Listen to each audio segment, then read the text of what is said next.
Hey, here we go with another episode of Nurse on the Go. Karon ang among food trip kay anime nangita og dessert after our breakfast. Dire mi sa Yogurt House in IT Park.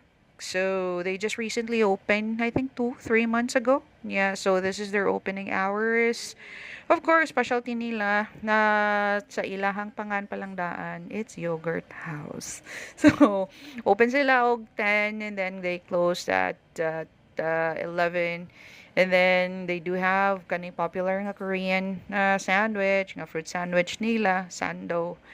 And then they do have also like ice cream frap nila. They have selection. Kani siya ang iyahang choices nimo. Once you get in, it's either nga mupili ka sa size nga single, small, medium, large, and then ang iyahang together sa iyahang size nasa na siya certain topping. Pero ganahan lang kag single dagag topping hala pag puno diha kay naron na siya add-on nga 40 kada topping. And then sa amua is nagpili mi ato sa I think that was small nga murag duha ka duha no duha tulo ka topping ang amuang mapili. So out sa tulo ka topping duha na pwede nimo makita mapili for fruits. So duha ka fruit pwede sa usara. And then naaman siya daghan nga kanang kaning klase-klase na saggol na pwede nimo i-add on. Pero if I were you, for yogurt, lami man gud siya ipares with fresh nga fruits. So we selected like 2 lang kay mura man kuno maximum sila, maximum 2. Unya dayon sa katong size nga mo ang gipili sa 3 toppings. So duha ang fruit, fresh fruit and then kani siyang selection sa uban. So amo nag fresh fruit me and then ang kanida yung ilang mga drizzle.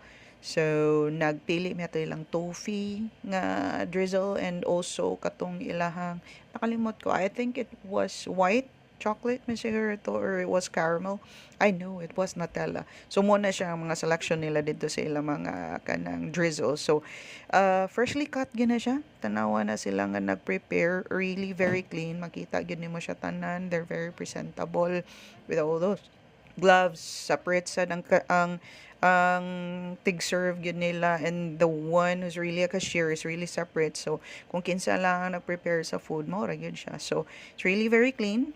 So, and they slice it upon sa inyong order. So, sa mga kay kung partner, nagpili man siyang mango strawberry with the toffee nga katong syrup. And then, as for me, there's a blueberry o katong, nakalimot ko sa tokong pares. I think it was kiwi or so. Um, so, there you go. Yeah, iyang gibutangan og Nutella. As in, ang kanang bitong yogurt is you expected ka ng aslom ang gina siya no kay naturally na aslom just a bit lang tamis pero when it comes to touch with sa kanang Nutella nga i-mix ni mo lang medyo siya pagkapare. So that's blueberry and pomegranate for me, and then strawberry and mango with toffee nga syrup, and then dragon fruit and mango sa kang mother. So that's it for our vlog. We'll see you again next time. Bye.